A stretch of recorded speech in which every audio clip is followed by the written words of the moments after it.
Arrête de fuir la tristesse. Tant que tu la traiteras comme un ennemi, elle continuera à te poursuivre. La plupart des gens la cachent derrière des rires forcés, des distractions bon marché ou des phrases vides comme ça passera. C'est le piège. L'ignorer ne fait que la faire grandir en silence jusqu'à devenir insupportable. La tristesse n'est pas là pour te détruire, mais pour te montrer ce que tu ne veux pas affronter. Si tu ne lui donnes pas de place, elle finit par tout envahir. Le stoïcisme enseigne que nous ne souffrons pas tant de ce qui se passe, mais de l'histoire que nous construisons sur ce qui s'est passé. Marc Aurèle rappelait que l'esprit se teint de la couleur de ses pensées. Le problème n'est pas seulement le coût de la vie, mais comment tu décides de l'interpréter. C'est là que la tristesse trouve de l'espace pour devenir un fardeau éternel.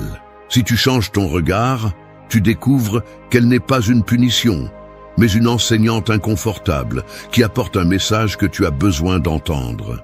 Arrête de chercher du réconfort dans des excuses. La douleur que tu ressens pointe vers un attachement qui te domine, une attente irréelle ou une blessure que tu as ignorée pendant trop longtemps. Le taire, c'est comme couvrir une alarme incendie avec tes mains. Le bruit cesse, mais le feu est toujours là. La seule véritable sortie est de l'affronter, de comprendre ce qu'elle veut te montrer et de l'utiliser comme carburant pour ta propre croissance. Ce n'est pas un espace pour de jolies phrases ou pour jouer la victime. Nous allons parler de discipline émotionnelle, de habitudes concrètes pour reprendre le contrôle de l'esprit et la force du caractère. La tristesse peut être passagère, mais si tu apprends à la lire, elle devient le signal qui te pousse à te reconstruire de l'intérieur. Ici commence ce travail, sérieux, exigeant et sans fioriture. 1. Écoute ta tristesse sans te battre contre elle. Arrête de traiter ta tristesse comme un ennemi à vaincre. Ce que la plupart ne comprend pas, c'est que plus tu te bats contre cette émotion, plus elle devient forte. La tristesse ne disparaît pas en l'ignorant, ni en riant de force, ni en remplissant ton agenda de distraction. Au contraire, plus tu la réprimes, plus elle te dévore de l'intérieur. Les stoïciens savaient que résister à l'inévitable, c'est ajouter de la souffrance à la souffrance, car la douleur initiale n'est pas un choix. Mais le tourment mental que tu crées à partir de celle-ci est de ta responsabilité. Pense à la tristesse comme aux vagues de la mer. Tu peux crier aux vagues de se calmer, mais cela n'arrêtera pas l'eau. Ce que tu peux faire, c'est apprendre à rester à flot, à laisser les vagues passer sans te noyer. Il en va de même pour les émotions. Tu n'as pas le pouvoir d'empêcher leur apparition, mais tu peux décider comment tu les reçois. C'est ici que commence le travail stoïcien. Reconnaître ce que tu ressens, non pas pour rester coincé dedans, mais pour comprendre ce qu'il est venu te montrer. Épictète disait que ce ne sont pas les faits qui nous perturbent, mais l'interprétation que nous en faisons. Si tu ressens de la tristesse, cela ne signifie pas que tu es faible ou que ta vie n'a pas de sens. Cela signifie que quelque chose en toi requiert de l'attention. Peut-être un deuil non résolu, une limite que tu n'as pas posée, un idéal brisé. Quand tu te sens triste, au lieu de te demander « pourquoi moi ?», demande-toi « qu'est-ce que cela me montre sur moi-même ?»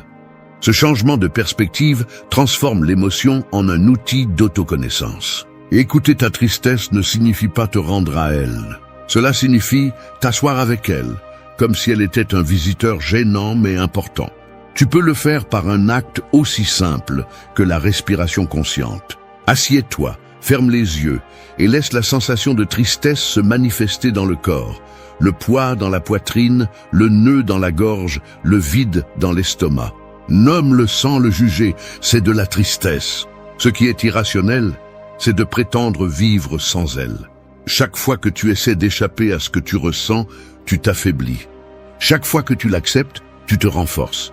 La véritable sérénité n'est pas d'être libre d'émotions, mais d'apprendre à ne pas être dominé par elle. Écouter la tristesse implique aussi de te donner de l'espace pour le silence. Éteins le bruit extérieur, les réseaux sociaux, les excès de conversation, les opinions des autres. Souvent, tu ne guéris pas parce que tu ne te donnes jamais l'occasion d'être seul avec ce que tu ressens. Le silence est inconfortable, mais dans ce silence, tu commences à entendre ce que l'émotion veut te dire. Demande-toi, quelle partie de ma vie a besoin d'attention ? Qu'est-ce que j'ai évité? Parfois, rien qu'avec cette honnêteté, le fardeau commence à devenir plus léger. La première étape pour maîtriser les émotions n'est pas de les ignorer, mais de les comprendre. C'est comme connaître le terrain avant de le traverser, c'est la seule façon de savoir où poser le pied. Les gens cherchent des solutions rapides, des phrases motivantes, mais cela ne fait qu'anesthésier la douleur pendant quelques heures. Les stoïciens parlaient de courage, pas de réconfort éphémère. 2. Brise l'histoire qui nourrit ta douleur. Ce qui prolonge le plus la tristesse n'est pas l'événement qui l'a provoqué, mais l'histoire que tu construis autour de lui. Nous le faisons tous. Un événement se produit, et au lieu de le laisser être, nous commençons à le raconter encore et encore avec des phrases qui le rendent plus lourd. Cela m'arrive toujours. Je ne sortirai jamais d'ici. La vie m'a enlevé ce que je voulais le plus. Cette narration répétée est comme une chaîne invisible. Plus tu la répètes, plus elle devient forte. Les stoïciens ont compris que nous ne pouvons pas changer les faits, mais nous pouvons démanteler le récit qui les transforme en un tourment éternel. Pense à ceci. L'esprit est comme un théâtre, et tu es le scénariste. La douleur est l'acteur qui fait son entrée, mais l'histoire que tu lui donnes peut le transformer en un monstre imparable, ou en un personnage qui entre et sort sans rester. Si tu continues à nourrir le drame avec des pensées qui exagèrent, généralisent ou te mettent dans le rôle de la victime, l'acteur reste en scène indéfiniment. Briser cette histoire n'est pas nier la douleur, c'est lui enlever le script qui la maintient en vie. Sénèque a écrit que nous souffrons plus dans l'imagination que dans la réalité. Quand tu racontes à nouveau l'événement encore et encore, tu le revivifies chaque fois que tu t'en souviens. Et tu ne fais pas que le revivre, tu l'amplifies. Le cerveau ne distingue pas ce qui se passe de ce que tu imagines avec suffisamment d'émotion. Ainsi, ce qui était un fait du passé se transforme en une blessure qui saigne tous les jours. Pour guérir, tu dois démanteler le récit qui alimente cette souffrance. Comment faire? D'abord, identifie les phrases que tu répètes dans ton esprit. Écoute-les attentivement. Dis-tu toujours, jamais, personne, tout? Ces mots absolus sont des signes que ton esprit construit une histoire, pas qu'il décrit la réalité. Change, j'échoue toujours par j'ai échoué cette fois, mais je peux apprendre. Change, personne ne me valorise par certaines personnes n'ont pas valorisé ce que j'ai donné, mais d'autres le feront. Ce n'est pas de l'auto-tromperie, c'est de la précision. Parler avec plus de vérité réduit le poids émotionnel. Deuxièmement, arrête de le raconter à tout le monde. Chaque fois que tu racontes ta douleur à quelqu'un d'autre sans but de réflexion, tu ne fais pas que la maintenir en vie, tu la renforces. Parler peut t'aider à se soulager, mais répéter sans intention est comme arroser les graines de la tristesse. Demande-toi si tu racontes pour chercher de la clarté ou pour rester coincé dans le rôle de la victime. Si c'est la deuxième option, arrête. Troisièmement, réécris la fin. Oui, l'événement s'est produit et tu ne peux pas le changer, mais l'histoire de ce qu'il signifie est entre tes mains. Tu peux décider que c'était une défaite ou que c'était le début d'une transformation. Robin Sharma dit que chaque adversité porte en elle une graine de croissance, mais elle ne fleurit que lorsque tu choisis de la voir ainsi. Tu ne changes pas le passé, mais tu changes le pouvoir qu'il a sur ton présent. Briser l'histoire n'est pas un acte de magie, c'est un travail quotidien.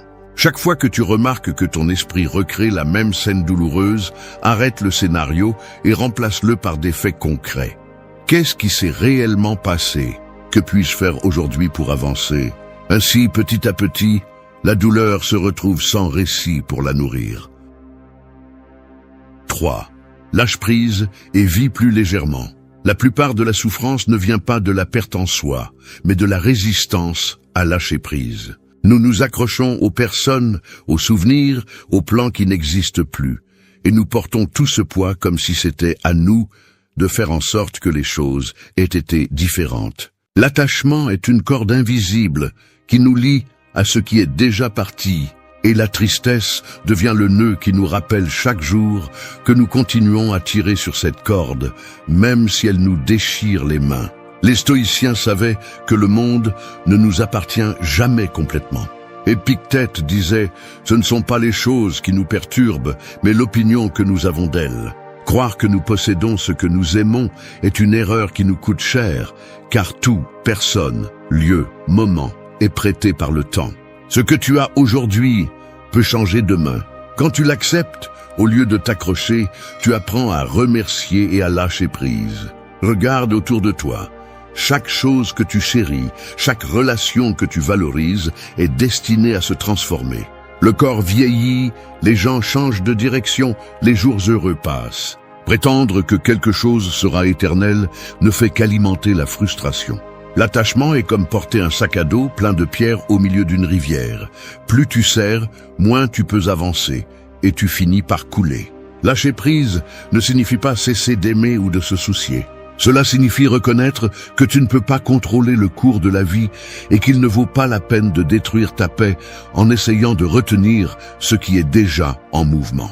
Sénèque conseillait d'entraîner l'esprit à ne pas dépendre de ce qui est hors de notre pouvoir.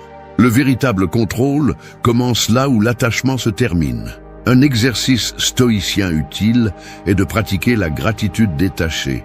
Chaque matin, choisis quelque chose que tu valorises, un objet, une personne, un moment, et répète-toi que tu pourrais le perdre demain. Non pas pour te remplir de peur, mais pour te rappeler que tu l'apprécies précisément parce qu'il est temporaire. Ce rappel t'apprend à profiter de ce que tu as, sans la peur constante de le perdre et, en même temps, à ne pas tomber dans le vide lorsque cela change inévitablement. L'attachement se nourrit aussi de l'illusion que ton bonheur dépend de ce que tu possèdes ou retiens. Mais cette illusion est une cage. Chaque chose dont tu as besoin pour te sentir bien devient une chaîne. Robin Sharma a l'habitude de dire que la véritable richesse réside dans la capacité à profiter avec moins. Plus tu dépends de l'extérieur pour ta paix, plus tu deviens libre. Le détachement ne te rend pas froid ni indifférent, il te rend fort car il n'y a plus rien qu'on puisse te prendre pour te détruire. La tristesse est souvent le signe que quelque chose que tu aimais n'est plus là ou ne sera plus jamais pareil. Te résister ne fait que prolonger le deuil. L'accepter te rend la sérénité. Demande-toi à quoi tu t'accroches si fort qu'il n'a plus de place dans ton présent. Peut-être est-ce une relation qui a pris fin, un rêve qui ne s'est pas réalisé comme tu l'espérais, une image de qui tu étais avant. Lâche-le, non pas pour oublier, mais pour faire de la place à ce qui est nouveau. L'attachement est le poids qui te fait couler lorsque tu essaies de sortir de la rivière. Si tu veux te sentir plus léger, laisse le courant emporter ce qui n'appartient plus à ta rive. Apprendre à lâcher prise, c'est apprendre à vivre avec moins de peur et plus de liberté. Et ce n'est que lorsque tes mains sont vides que tu peux recevoir ce qui vient. 4. Cultive la gratitude dans les petites choses.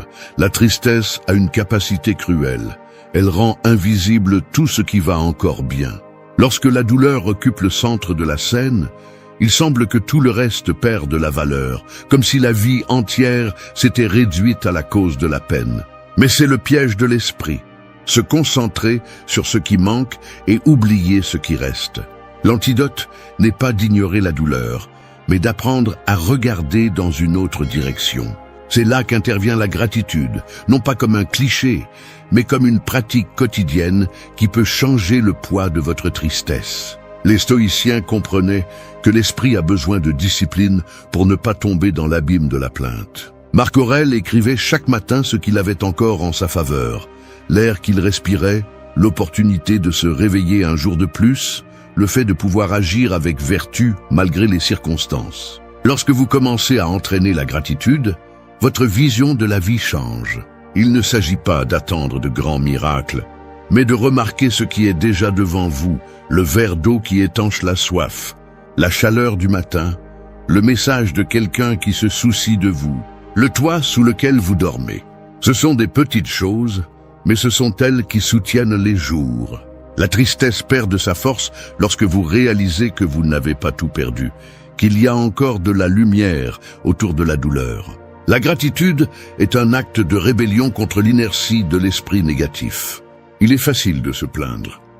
N'importe qui peut le faire. Mais être reconnaissant exige du courage, car il faut regarder au-delà de l'évident, chercher la valeur dans ce que l'ego méprise par habitude.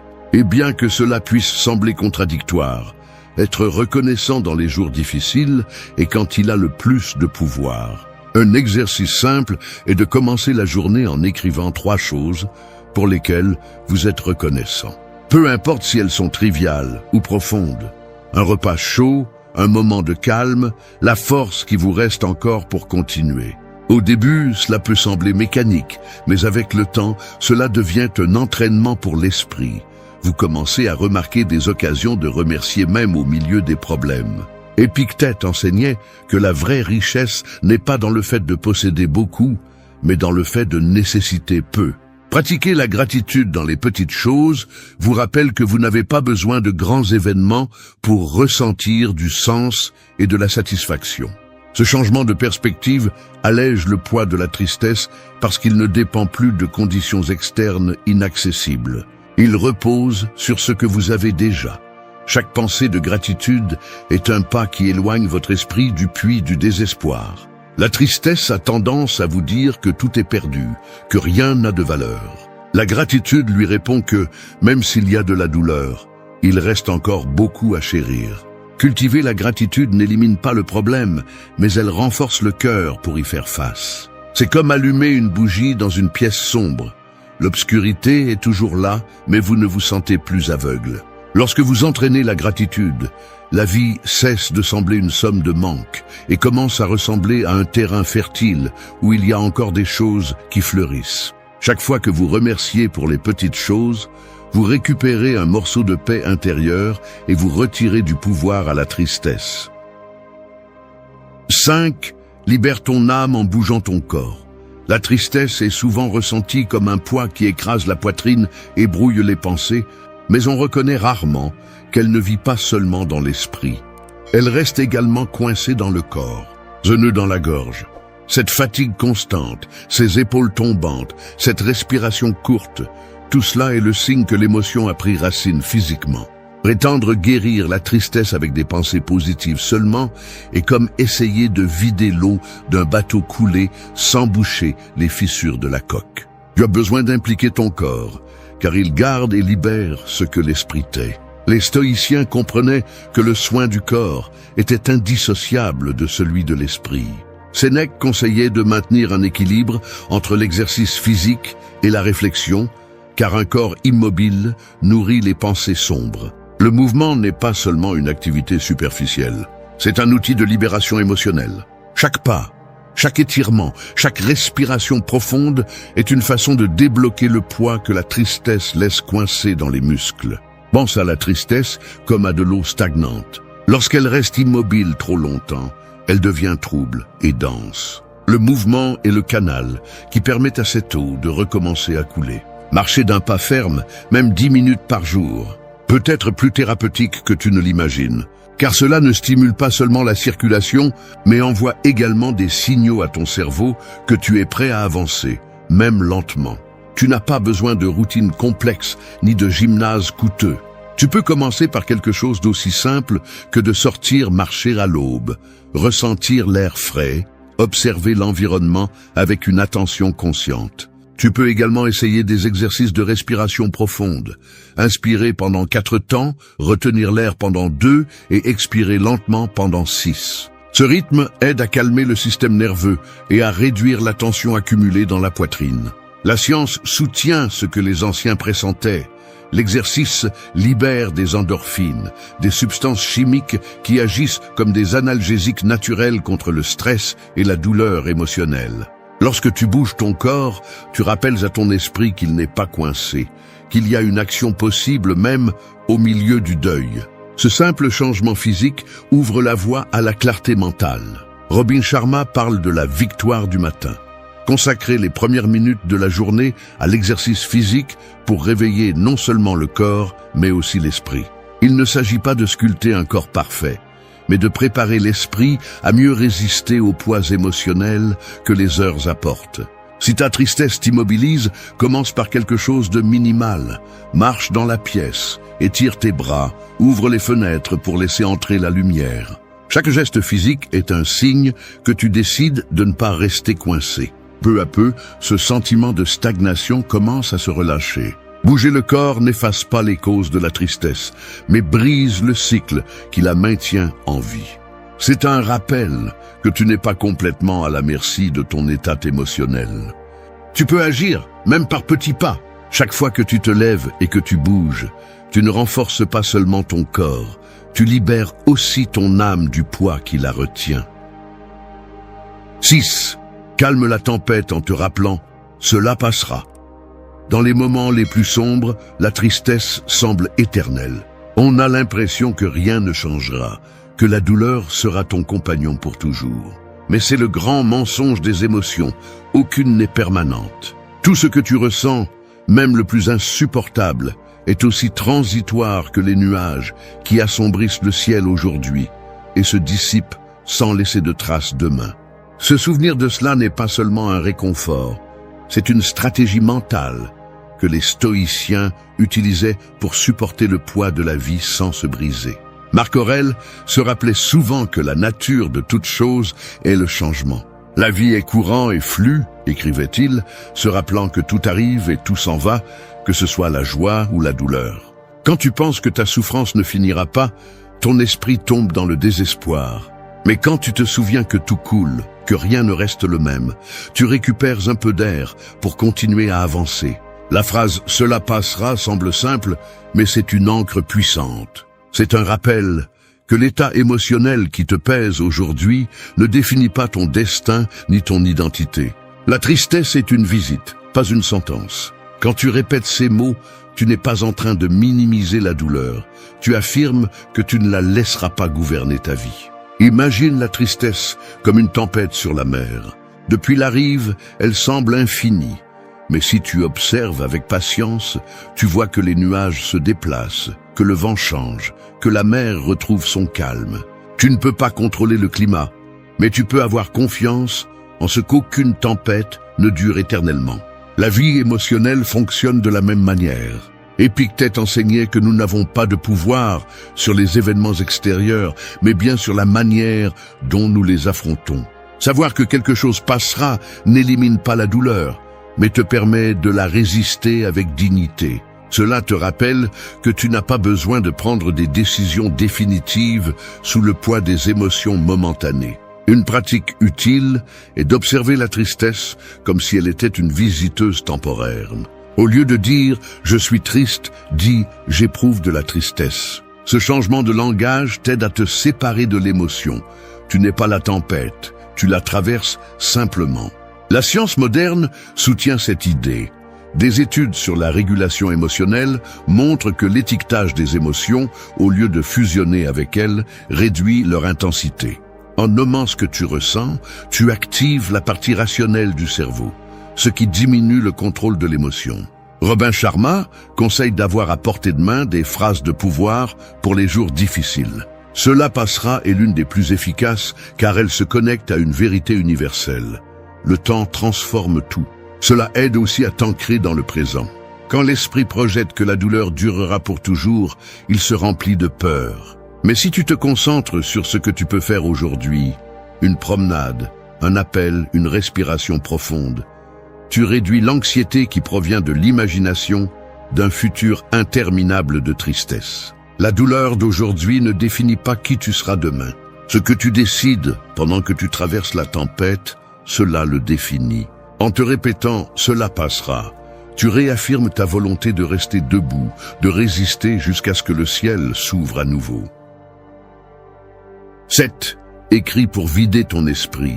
La tristesse se nourrit du désordre mental. Les pensées vont et viennent sans contrôle, répétant des scènes du passé, imaginant des futurs désastreux, remettant en question chaque décision que tu as prise. C'est comme avoir un essaim de voix qui parlent en même temps dans ta tête. Prétendre les faire taire par la force ne fait que les faire crier plus fort. C'est là qu'intervient le pouvoir de l'écriture. Mettre en mots ce que tu ressens est comme ouvrir une vanne qui libère la pression.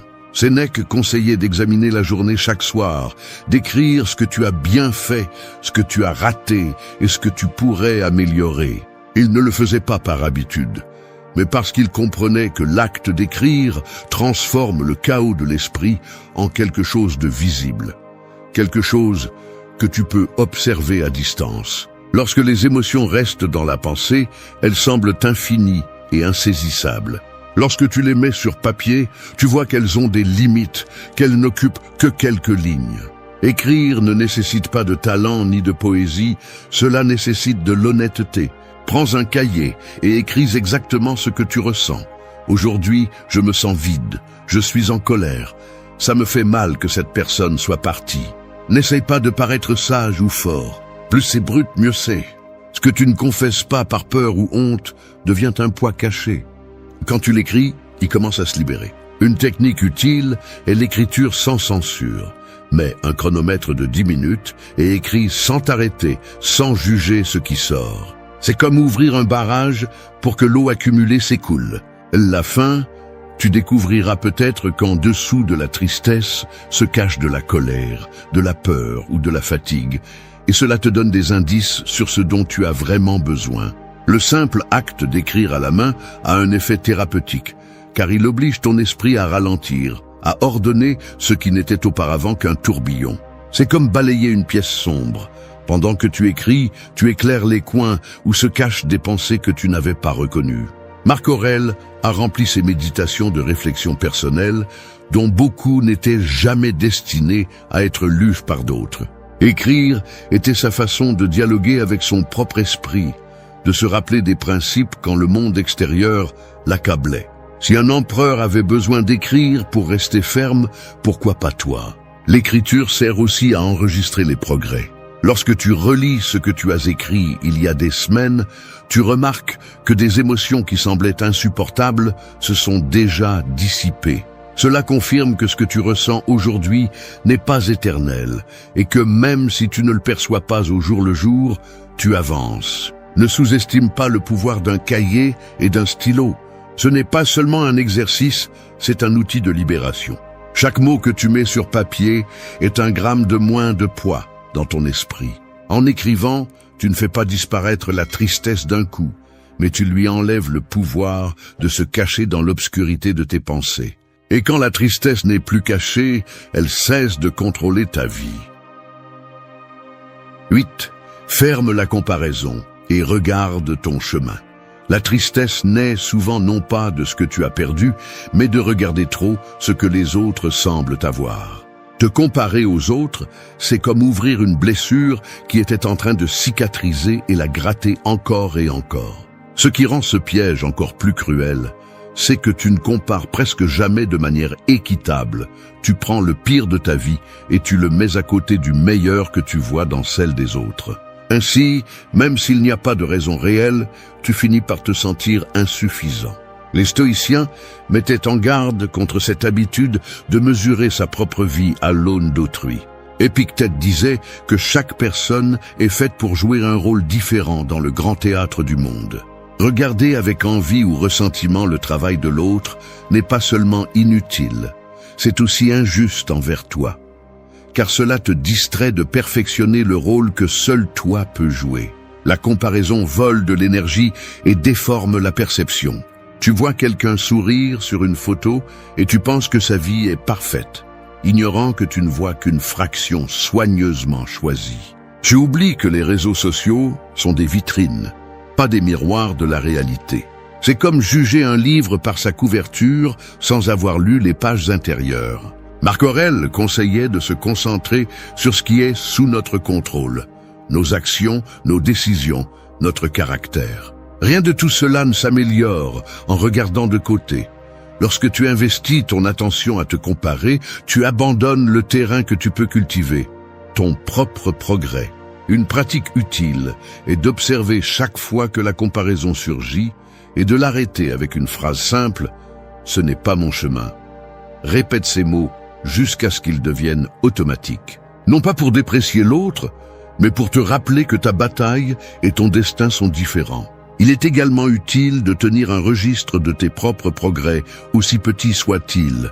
Une conversation où tu as été plus patient, un jour où tu t'es levé malgré la fatigue, un objectif atteint en silence. Ces petites victoires sont le véritable point de référence, car te comparer à ton propre hier est la seule mesure qui reflète un progrès réel. La comparaison est un voleur silencieux. Elle vole ta paix, ta gratitude et ton attention. Chaque fois qu'elle te capture, elle nourrit la tristesse en te convainquant que tu manques toujours de quelque chose pour te sentir bien. Mais la vérité est que ta valeur ne se mesure pas en relation avec quelqu'un d'autre, mais en fonction de la manière dont tu choisis de faire face à ta propre vie. Robin Sharma affirme que l'envie est l'aveu que nous avons cessé de nous concentrer sur notre propre voyage. Et il a raison. Chaque minute que tu passes à désirer ce que l'autre a est une minute que tu perds à construire ce qui t'appartient vraiment. Ferme la comparaison. Regarde ton chemin. La tristesse perd de sa force lorsque tu cesses de regarder sur les côtés et que tu diriges ton énergie vers ton propre pas. Il n'y a pas de paix dans la course pour être comme les autres. La paix se trouve lorsque tu décides d'avancer au rythme de ta propre histoire. 9. Concentre-toi uniquement sur ce que tu peux contrôler. Une grande partie de la tristesse se nourrit de la lutte contre des choses qui n'ont jamais été entre tes mains. Le comportement des autres, des décisions déjà prises, des mots qui ne peuvent pas être effacés, des tournants de la vie que tu n'as pas vu venir. C'est comme essayer d'arrêter la mer avec tes mains. Tu t'épuises, tu te frustres, et à la fin, l'eau continue de bouger à son propre rythme. Le stoïcisme est catégorique sur ce point. La véritable liberté émotionnelle commence lorsque tu distingues ce que tu peux changer de ce que tu dois accepter. Épictète l'a résumé avec précision. Certaines choses dépendent de nous et d'autres non. Cela semble évident, mais la plupart des gens souffrent parce qu'ils vivent en ignorant cette ligne. Ils sont obsédés par le fait de forcer ce qui est hors de leur portée et négligeant ce qu'ils peuvent transformer. Leur attitude, leurs habitudes, leurs mots, la discipline qu'ils mettent dans leurs actes. Chaque fois que tu consacres de l'énergie à ce que tu ne contrôles pas, tu te vides de l'intérieur.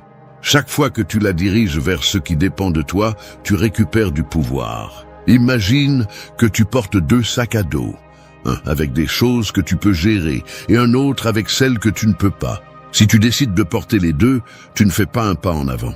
Mais si tu laisses sur le sol celui que tu ne peux pas modifier, même s'il reste là, tu te libères suffisamment pour marcher. La douleur que tu traînes est souvent due à ce fardeau inutile.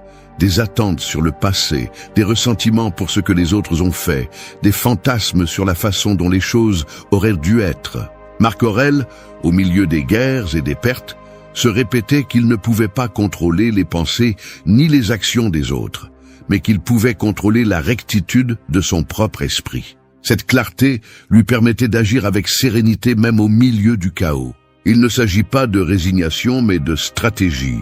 Tu arrêtes de t'épuiser dans des batailles impossibles pour te concentrer sur celles que tu peux gagner.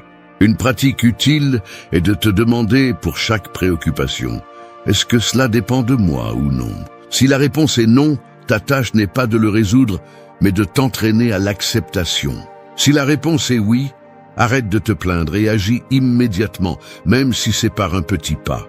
Cette habitude élimine une grande partie de l'anxiété qui soutient la tristesse. Robin Sharma a l'habitude de dire que la vie se simplifie lorsque tu apprends à lâcher ce qui ne dépend pas de toi et à t'engager dans ce qui dépend de toi. Parce que tant que ton esprit est pris dans l'incontrôlable, le présent s'échappe.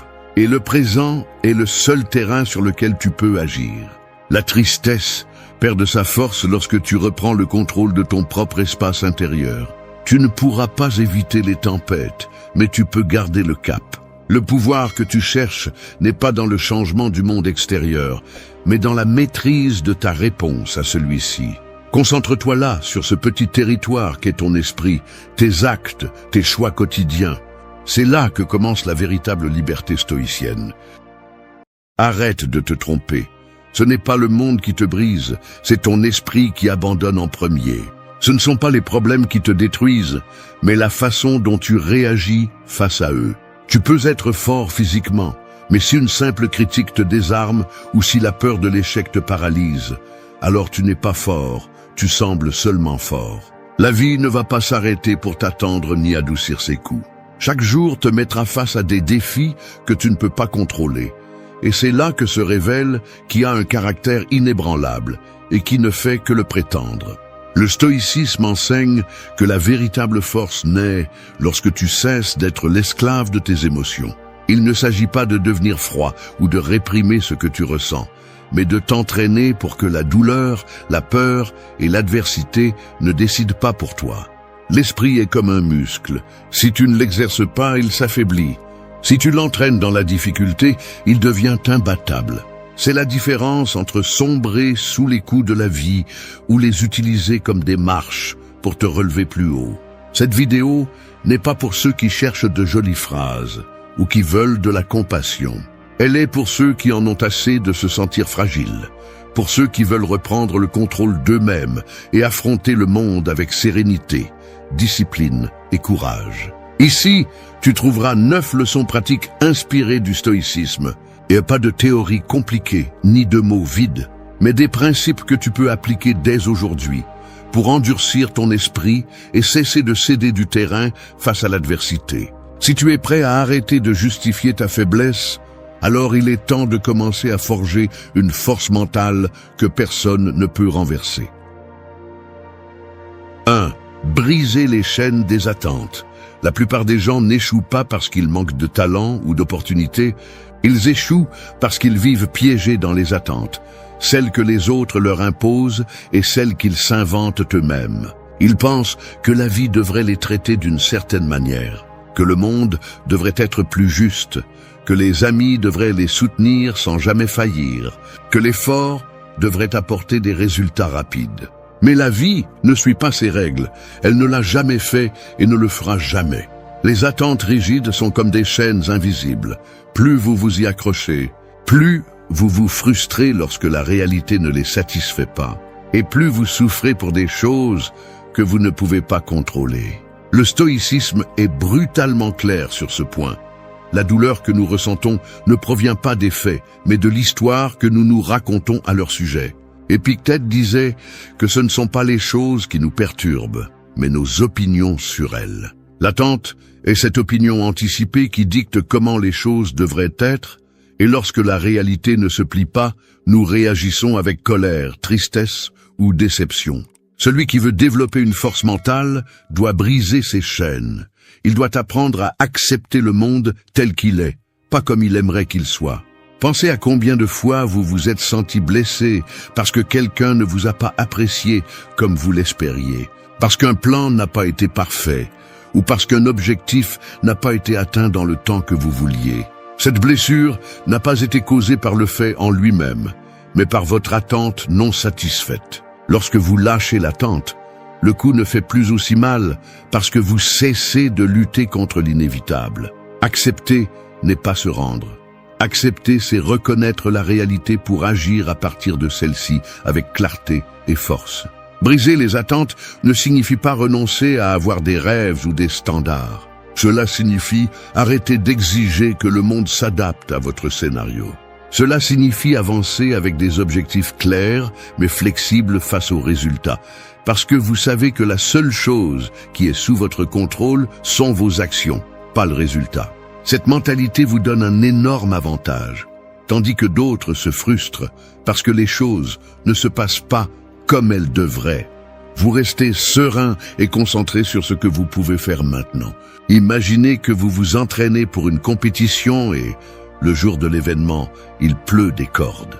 La plupart se plaignent, il ne devrait pas pleuvoir justement aujourd'hui. Vous, en revanche, vous vous adaptez parce que vous n'attendez pas que le climat s'adapte à vous.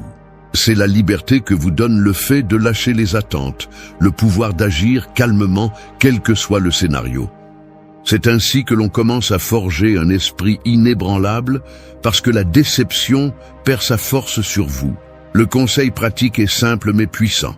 Chaque fois que vous remarquez que vous souffrez de quelque chose, demandez-vous quelle attente non satisfaite alimente cette souffrance. Faites-en une habitude. Reconnaissez-le et lâchez-le.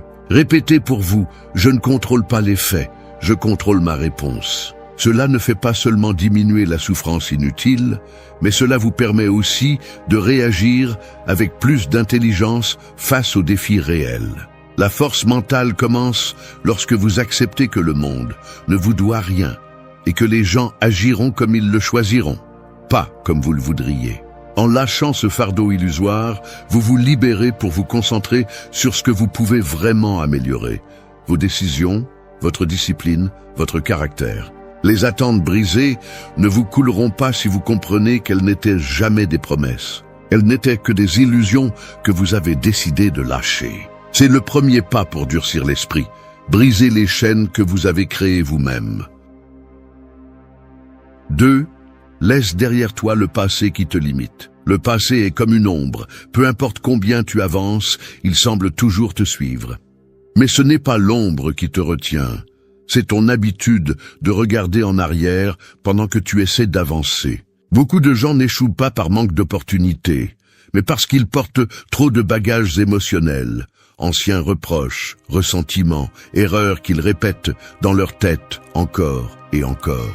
Et bien que le passé ne puisse pas te toucher physiquement, il a la capacité de paralyser ton présent si tu lui donnes du pouvoir sur toi. Le stoïcisme enseigne que le temps le plus précieux est celui que tu as maintenant, pas celui qui est parti. Marc Aurèle a écrit que personne ne peut revenir en arrière.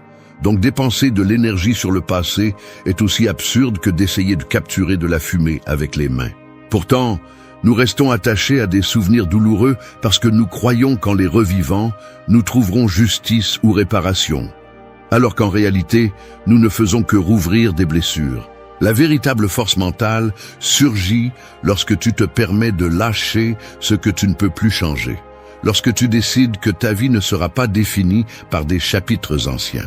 Pense à combien de fois tu as justifié ton manque de progrès par des phrases comme « je suis comme ça à cause de ce qui m'est arrivé » ou « si je n'avais pas commis cette erreur ». Chaque fois que tu le fais, tu confies le volant de ta vie à une version de toi qui n'existe plus. L'adversité que tu as vécue a pu te marquer, mais elle n'a pas le droit de gouverner ce que tu fais aujourd'hui. Elle continue d'influencer tant que tu lui donnes la permission. Laisser derrière soi le passé ne signifie pas l'oublier ou prétendre qu'il ne s'est jamais produit. Cela signifie reconnaître qu'il a déjà rempli son rôle, te montrer ce que tu devais apprendre. Chaque blessure peut être un rappel de ta résilience, mais elle ne doit pas devenir une chaîne. Si chaque fois que tu penses à une erreur du passé, tu as l'impression de couler, alors tu n'as rien appris de cette expérience, tu es simplement devenu son prisonnier. Un exercice stoïcien que tu peux pratiquer dès aujourd'hui est d'écrire ce qui te lie encore. Noms, souvenirs, erreurs, voire anciens rêves qui n'ont plus de sens. Lis-les à voix haute et demande-toi ensuite, puis-je changer quelque chose à cela maintenant ? Si la réponse est non, alors répète-toi, cela a joué son rôle, maintenant je le laisse partir. Ce petit acte symbolique peut libérer une énorme charge mentale, car il transforme ta relation avec ce qui n'existe plus. Le passé a le pouvoir que tu lui accordes. Si tu l'utilises comme une excuse, il te retient. Si tu l'utilises comme un enseignant, il te renforce. La différence réside dans la façon dont tu choisis de le regarder. Chaque fois que le souvenir d'une erreur te poursuit, rappelle-toi, ce qui compte, ce n'est pas ce qui s'est passé, mais ce que je décide de faire maintenant. Cette phrase est une ancre qui te ramène au présent, qui est le seul terrain sur lequel tu as le contrôle. Un esprit inébranlable ne se définit pas par les coups qu'il a reçus, mais par sa capacité à continuer à marcher sans regarder en arrière, avec ressentiment.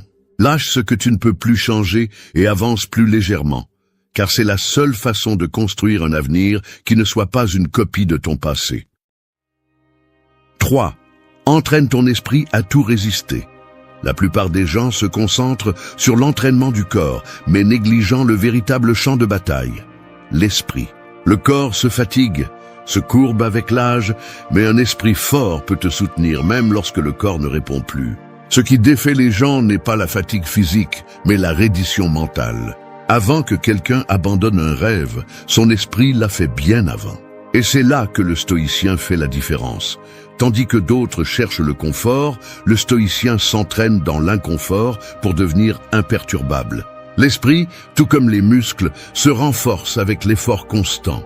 Si tu fuis toujours la douleur, le froid, le silence inconfortable ou les émotions difficiles, tu ne développeras jamais la résistance nécessaire pour supporter ce que la vie te lancera inévitablement. Marc Aurèle a fait face à des trahisons, des guerres, des pestes et la perte de ses enfants. Mais sa sérénité est restée intacte parce qu'il a entraîné son esprit à ne pas se briser face à la douleur. C'est le niveau de force auquel nous aspirons. Résister non pas parce que le monde est gentil, mais parce que tu t'es préparé pour les assauts. Commence par quelque chose de basique.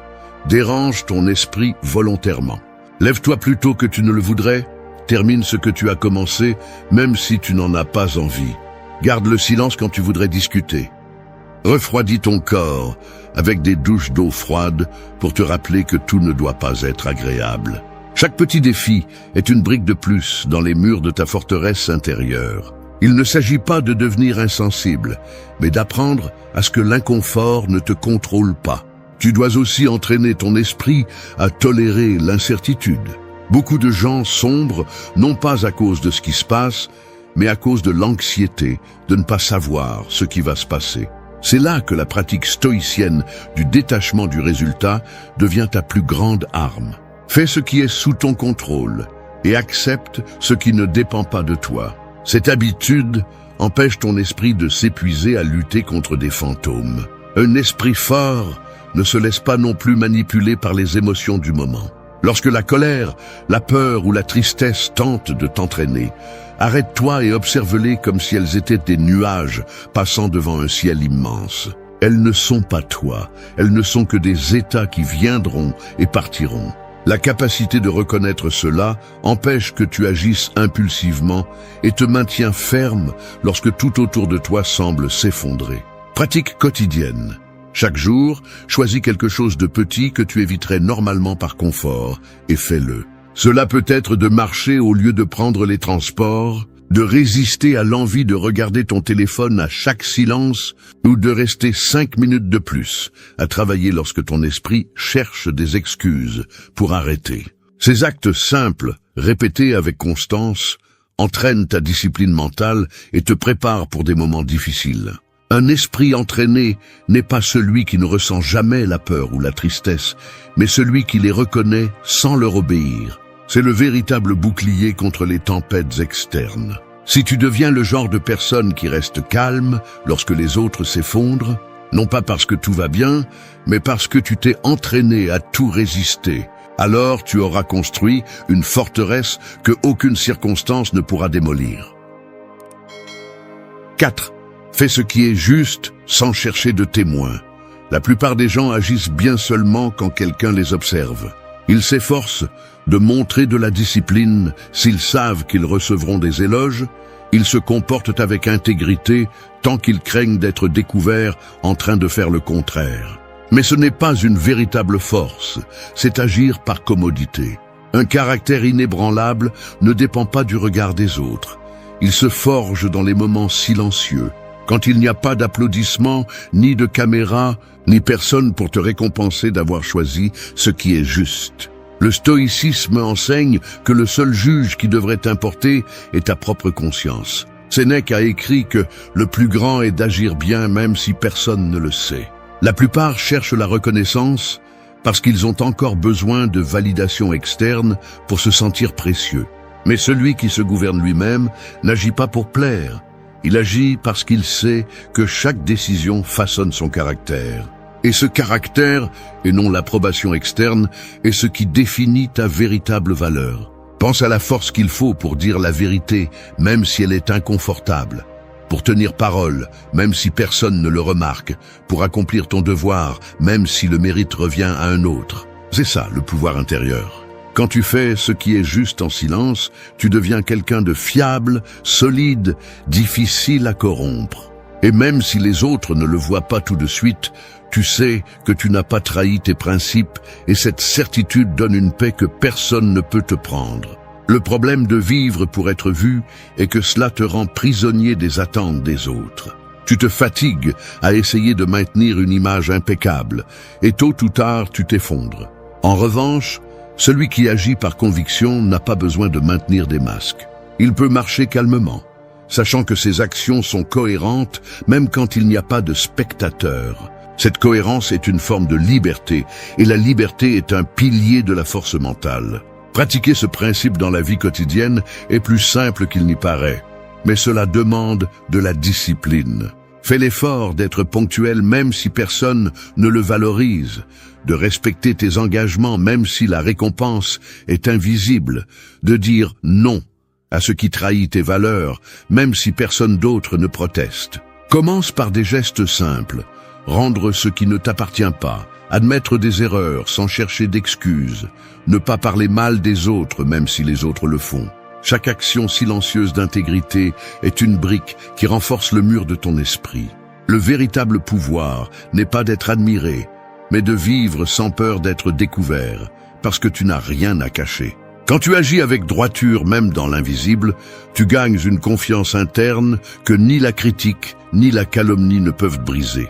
C'est ce type de force qui distingue ceux qui prétendent être fermes de ceux qui le sont vraiment. Fais ce qui est juste, même s'il n'y a pas d'applaudissements, même si on te traite de naïf, même si on te taxe d'exagéré. Parce que lorsque le monde essaiera de te tenter ou de te démolir, ton esprit se souviendra que tu n'as pas agi pour l'applaudissement, mais par principe. Et une vie guidée par des principes est une vie impossible à briser. 5. Réfléchis avant de réagir. La plupart des gens se perdent dans leur premier élan. Un commentaire blessant, un regard de mépris, une mauvaise journée au travail, et ils répondent immédiatement avec colère, des mots précipités ou des décisions qu'ils regrettent plus tard. Ce n'est pas la situation qui détruit la paix mentale, mais l'incapacité de s'arrêter avant de réagir. Dans un monde où tout pousse à la vitesse et au bruit, la véritable force réside dans la pause, l'espace entre ce qui se passe et la réponse que tu choisis de donner. Épictète disait que nous ne pouvons pas contrôler ce que font les autres, mais nous pouvons contrôler comment nous répondons. Celui qui ne développe pas ce self-control devient l'esclave de quiconque sait le provoquer. Il suffit que quelqu'un appuie sur le bouton de sa colère ou de sa peur pour qu'il perde le contrôle. C'est pourquoi le stoïcisme insiste sur l'entraînement de l'esprit à maîtriser les impulsions. Chaque réaction inconsciente te vole de l'énergie et pire encore, te fait agir contre tes propres valeurs. Imagine qu'on te jette une étincelle allumée. Elle n'est pas dangereuse tant que tu ne lui donnes pas de combustible. Il en va de même pour les offenses ou les problèmes. Ils ne te détruisent pas par ce qu'ils sont, mais par le feu que tu leur ajoutes avec ta réaction. La personne qui réfléchit avant de réagir devient comme l'eau. Elle reçoit l'impact, mais ne l'alimente pas. Cette maîtrise n'est pas une faiblesse, c'est du pouvoir à l'état pur. Pour t'entraîner à cela, commence par quelque chose d'aussi simple que de respirer avant de répondre. Cela peut sembler trivial, mais cette seconde d'air est un bouclier qui te permet d'observer ce que tu ressens avant qu'il ne t'emporte. Demande-toi, ma réponse va-t-elle résoudre quelque chose ou simplement aggraver la situation? Cette question brève, posée à temps, peut te sauver de conflits inutiles, de discussions absurdes et de décisions impulsives qui laissent des cicatrices. Une autre pratique utile est de t'imaginer observer la situation de l'extérieur, comme si tu étais un tiers. Ce petit changement de perspective refroidit la colère et éveille le raisonnement. Un stoïcien ne permet pas à une émotion momentanée de décider de son destin. Il s'assure que son action soit délibérée, non le produit de la chaleur du moment. La force mentale ne réside pas dans l'absence d'émotion, mais dans le fait de ne pas être emporté par elle. La peur, la colère ou la tristesse sont inévitables, mais elles n'ont pas à dicter ta conduite. Chaque fois que tu réussis à freiner une réaction impulsive, tu renforces le muscle invisible de la volonté, celui qui te permet de rester ferme lorsque les autres se brisent. Dans la vie quotidienne, cela peut signifier se taire face à une provocation, reporter un message que tu voulais envoyer avec colère, ou choisir de ne pas répondre immédiatement à une critique injuste. Ces petits actes de contrôle, répétés jour après jour, font de toi quelqu'un de plus fort que toute provocation externe. Un esprit inébranlable n'est pas celui qui ne se met jamais en colère, mais celui qui peut se mettre en colère sans perdre son sang-froid. Lorsque tu apprends à réfléchir avant de réagir, Tu découvres que beaucoup de batailles sont gagnées en ne les combattant pas. C'est là le véritable triomphe du self-control, vaincre le chaos sans dépenser d'énergie inutile. 6. Transforme l'adversité en allié. Chaque personne, tôt ou tard, se trouve confrontée à des situations qui semblent impossibles à surmonter. La perte d'un être cher, une trahison inattendue, l'échec d'un projet pour lequel vous avez tout donné. Il est habituel de se demander pourquoi le monde semble être contre vous, de tomber dans la plainte ou de se rendre face à la douleur. Mais c'est là que se mesure la véritable force. Il ne s'agit pas d'éviter la souffrance, mais de la transformer en un carburant qui stimule votre croissance. Le stoïcisme soutient que les obstacles ne sont pas des ennemis, ils font partie du chemin. Marc Aurèle a écrit que ce qui se met en travers du chemin devient le chemin. Cela signifie que chaque problème, aussi insupportable qu'il puisse paraître, est une occasion de démontrer votre capacité à résister, à vous adapter et à devenir plus sage. L'adversité n'arrive pas pour vous détruire, elle arrive pour révéler de quoi vous êtes fait. L'erreur la plus courante est de penser que la vie devrait être juste ou facile. Cette attente ne provoque que frustration et affaiblit le caractère. Le monde ne promet ni confort ni équilibre, mais il offre toujours des leçons. Lorsque vous faites face à la douleur en vous demandant « Pourquoi moi ?», vous devenez une victime. Lorsque vous demandez « À quoi cela me sert-il ?», vous devenez un apprenti. C'est cette mentalité qui transforme l'adversité en un professeur implacable mais juste. Pensez à l'acier. Il est forgé par le feu et les coups, pas par les caresses. Il en va de même pour le caractère. Chaque coup de la vie est une occasion de vous forger plus fort, plus discipliné, plus serein.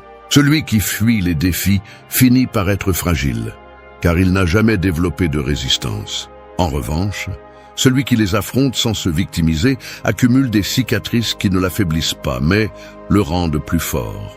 Une pratique essentielle pour appliquer cette leçon est de changer le langage interne. Au lieu de dire « cela m'a ruiné », répétez « cela m'a entraîné ». Au début, cela semble forcé, mais avec le temps, votre esprit cesse de voir les difficultés comme des punitions et commence à les voir comme des épreuves à surmonter. Ce simple changement de perspective réduit la souffrance inutile et vous donne la clarté pour agir. Il est également crucial de se rappeler que toute douleur n'est pas un signe que quelque chose ne va pas. Souvent, c'est simplement le prix du progrès. Le corps souffre après un bon entraînement, mais cette douleur annonce la croissance. L'esprit souffre lorsqu'il est confronté à des vérités inconfortables, mais ce malaise indique la maturité. Si vous évitez tout ce qui est inconfortable, vous restez faible. Une autre habitude pratique est d'analyser chaque crise avec froideur. Écrivez ce qui s'est passé, ce que vous pouvez contrôler et ce que vous ne pouvez pas. Ensuite, décidez d'agir uniquement sur ce qui dépend de vous. Cette stratégie évite que vous ne vous consumiez en plaintes inutiles et dirige votre énergie vers des solutions réelles. Le pouvoir de transformer l'adversité en allié ne réside pas dans l'amour de la souffrance, mais dans la compréhension que chaque obstacle apporte une opportunité de se renforcer. La différence entre quelqu'un qui se brise et quelqu'un qui se relève réside dans l'attitude avec laquelle il affronte la difficulté. Lorsque la douleur frappe, gardez la tête haute et souvenez-vous, vous n'êtes pas venu pour vivre une vie sans problème, vous êtes venu pour devenir plus fort en les affrontant. Chaque blessure peut être une médaille si vous décidez d'en tirer des leçons. C'est le chemin de ceux qui ne se plient pas. Ils n'attendent pas que le monde change. Ils changent face au monde et en font leur propre terrain d'entraînement. 7. Prends le contrôle absolu de ton temps. Le temps est la ressource la plus précieuse que tu possèdes, mais aussi la plus gaspillée. Il s'écoule sans que tu t'en rendes compte dans des conversations inutiles, dans des distractions qui n'apportent rien, dans des inquiétudes qui ne se matérialisent jamais. Ce qui affaiblit la plupart des gens n'est pas le manque de talent ou d'opportunité, mais l'incapacité à gérer leur temps comme s'il comptait vraiment.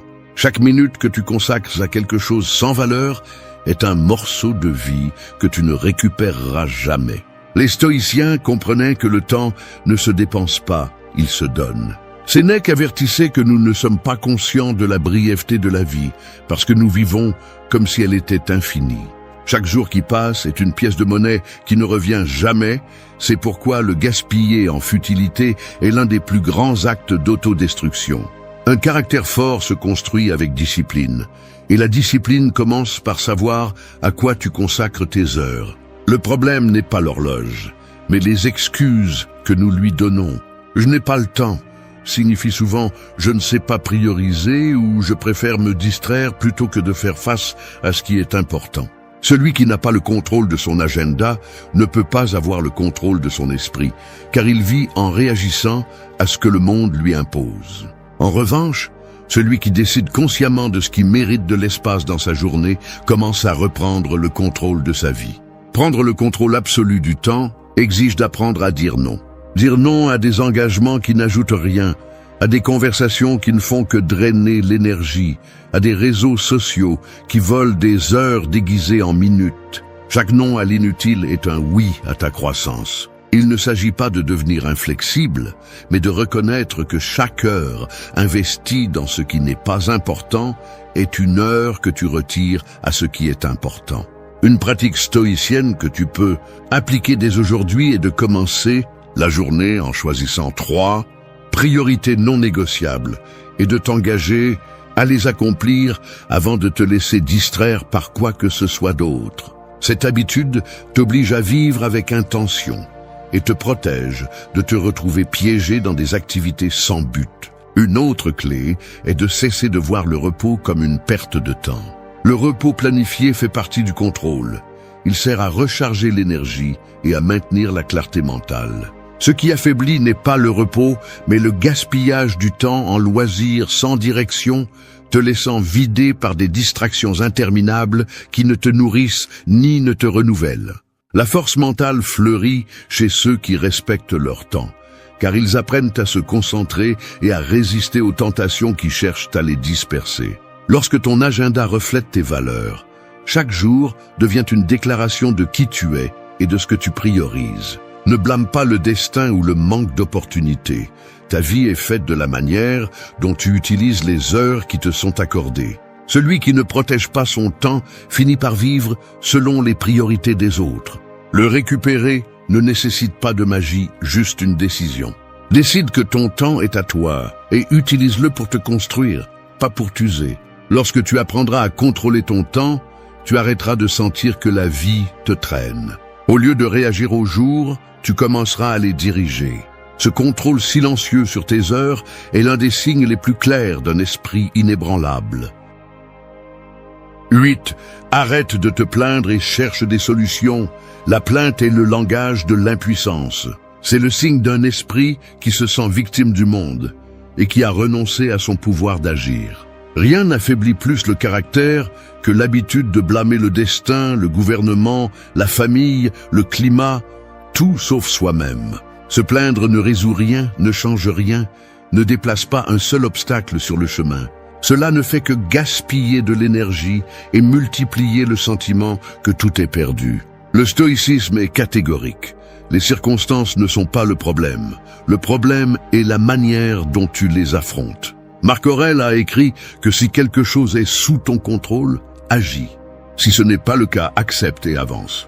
Se plaindre n'entre dans aucune de ces deux catégories, car ce n'est ni une action ni une acceptation, c'est de la stagnation. Chaque minute que tu utilises pour te plaindre est une minute que tu pourrais consacrer à chercher des alternatives. La plainte a aussi un coût silencieux. Elle nourrit la mentalité de victime. Plus tu te plains, plus tu cèdes le pouvoir sur ta vie à des facteurs externes. Tu te convaincs que tu ne peux rien faire et tu deviens spectateur de ta propre histoire. C'est là la racine de la faiblesse mentale. Vivre comme si tout dépendait de ce que les autres font ou de ce que le hasard décide. Celui qui décide d'arrêter de se plaindre reprend le contrôle de son énergie et commence à l'utiliser de manière productive. Au lieu de dire « c'est injuste », il se demande « que puis-je faire avec ce que j'ai devant moi ?» Cette simple question change la direction de tes pensées. Elle les sort de la frustration et les concentre sur les possibilités. Pratiquer ce principe nécessite une attention quotidienne. Chaque fois que tu remarques que tu vas te plaindre, arrête-toi et demande-toi, cette plainte va-t-elle changer quelque chose? Si la réponse est non, Remplace-la par un plan, même petit, une étape, une décision, une action concrète. Cela peut être d'apprendre une compétence, de demander de l'aide, de réorganiser tes priorités ou simplement d'accepter ce qui ne peut pas être changé. Ce changement d'habitude transforme lentement ta mentalité. Un autre aspect important est de t'entourer de personnes qui évitent également la plainte vide. L'environnement influence plus que nous le pensons. Si tout le monde autour de toi se plaint, il est facile de tomber dans le même piège. Cherche des conversations qui tournent autour des solutions, pas des lamentations. Cette atmosphère te rappellera que l'accent doit être mis sur l'avancement, pas sur le fait de sombrer ensemble. Arrêter de se plaindre ne signifie pas ignorer les problèmes, ni prétendre que tout va bien. Cela signifie reconnaître que ta voix a plus de valeur quand elle propose que quand elle se lamente. Cela signifie choisir le rôle de protagoniste plutôt que de victime. Un esprit inébranlable ne perd pas de temps à crier sur le destin.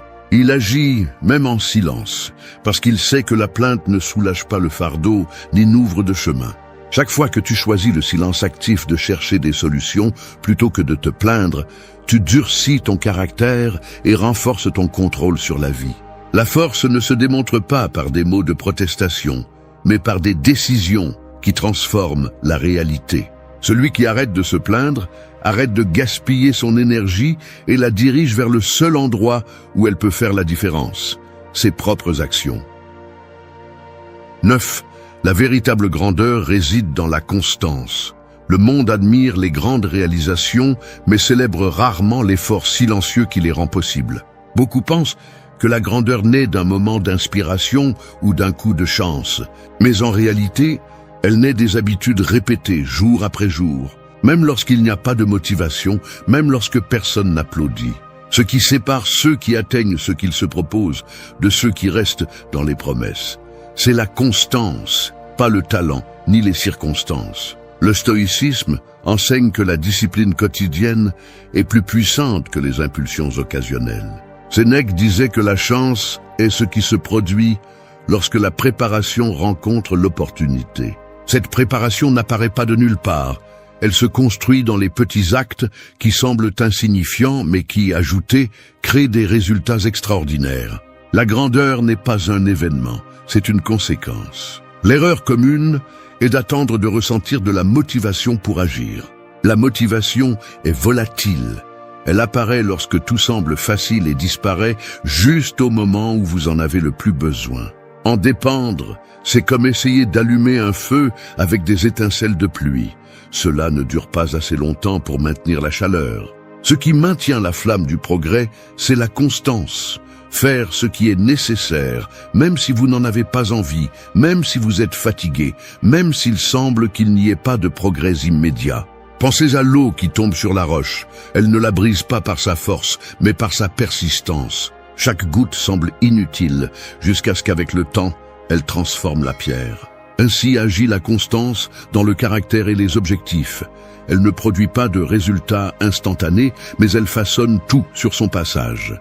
Celui qui comprend cela cesse d'être obsédé par les résultats rapides et commence à apprécier le processus. Une pratique qui peut changer votre vie est de fixer de petits objectifs quotidiens et de les atteindre sans excuse. Il ne s'agit pas de vous promettre de grandes transformations du jour au lendemain, mais de gagner du terrain constamment.